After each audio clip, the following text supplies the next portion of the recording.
More than 30 years since the fall of communism and one generation since the Yugoslav conflicts of the 1990s, the region of Southeast Europe faces numerous security threats, some of them in the form of frozen conflicts and border antagonisms, while most of them the result of new geopolitical realities and competitions of the multipolar system.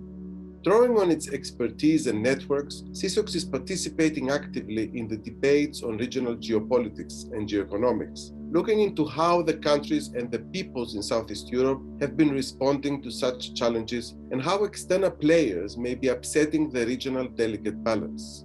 Through seminars, brainstorming meetings, workshops, reports, and blogs, SEESOX is engaging with the most relevant challenges ranging from the frozen regional conflicts to cybersecurity, organized crime, migration, misinformation, radicalization and extremism, as well as cooperation under NATO and EU enlargement. The region is still bedeviled by some lingering security issues, unsolved problems from the post-communist disintegration of Yugoslavia, a dominant issue being Serbia, Kosovo, and the inability to proceed with the normalization between the two. Dialogue would open the door for a lot of other simultaneous relationships to exist between Serbs and Kosovars that would help supplement in different spheres, the sort of work that the Regional Cooperation Council does, but on a multitude of fronts. There are also the internal divisions within Bosnia-Herzegovina, 1/4 of a century after the Dayton Peace Agreement. Some issues are returning with a vengeance, as in the Aegean, in the post-rapprochement period between Greece and Turkey.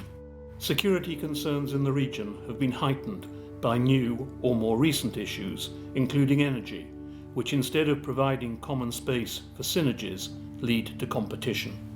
Cybersecurity has become a significant threat for the global environment, but the degree to which the region is particularly vulnerable to cyber threats and production of misinformation is an issue of major concern. As for migration, the region is perceived either as a transit through the infamous Balkan route or as a place where refugees are stuck.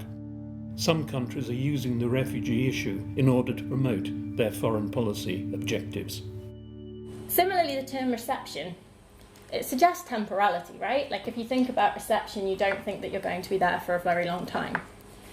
But these spaces are only intended to house people for short periods of time. That is true. Like these spaces are not built to house people long term.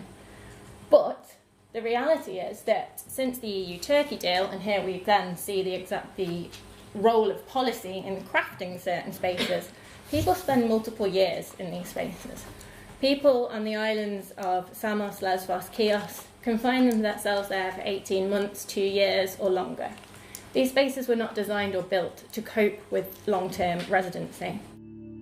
Connected with all the previous themes, it is often asked whether radicalization is something particular in the region or a part of a wider European and global phenomenon. In my view, the war was just a condition. The most important thing is basically the post-war period.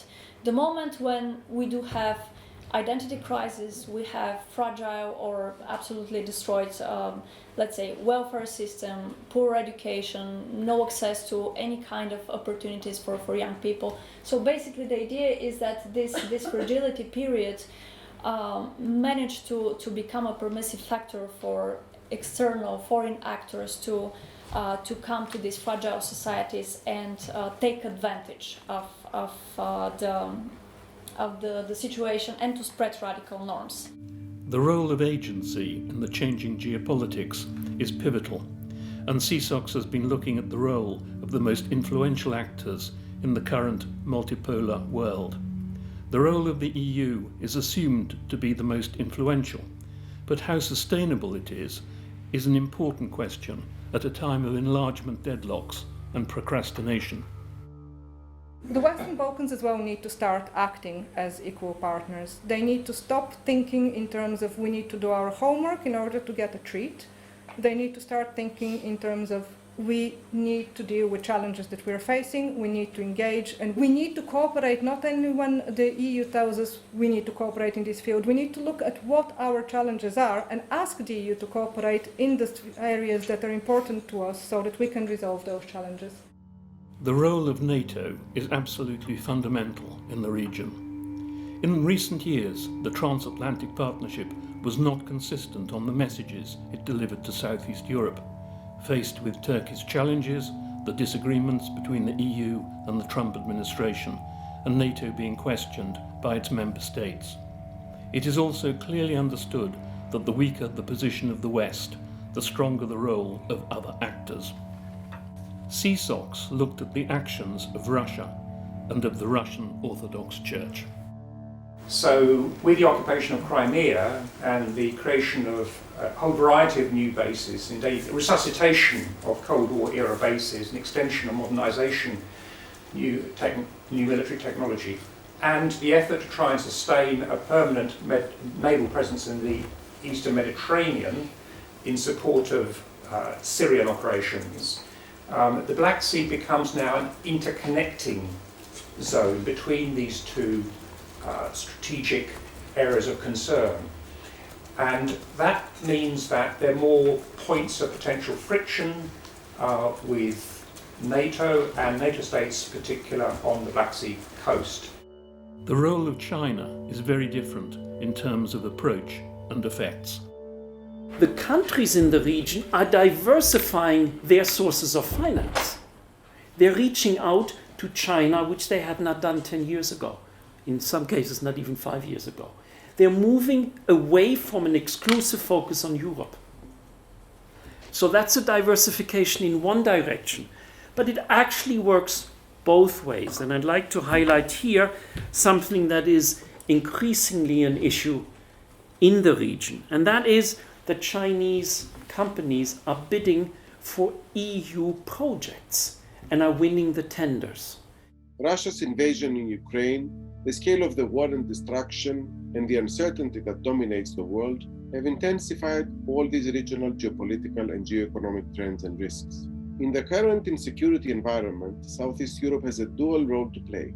On the one hand, as lessons learned from the region's own conflictual background and the humanitarian, socioeconomic, and political aftermaths that bedevil the countries for years to come. On the other hand, the risk that the region might become a proxy battleground of hybrid warfare between the West and the rest. Geopolitical analysis has been one of the principal objectives at SEESOX, as we celebrate this year in 2022, the 20th anniversary since the beginning of our regional program at the University of Oxford and St. Antony's College. Through all these years, SEESOX has consistently engaged with all the ups and downs of a global environment and its impact on Southeast Europe with one constant. The region retains its worldwide significance as a microcosm of many positive and many negative trends that can happen anywhere, being at the same time Europe's weakest periphery, as well as a strategic crossroad for many actors competing or cooperating with each other.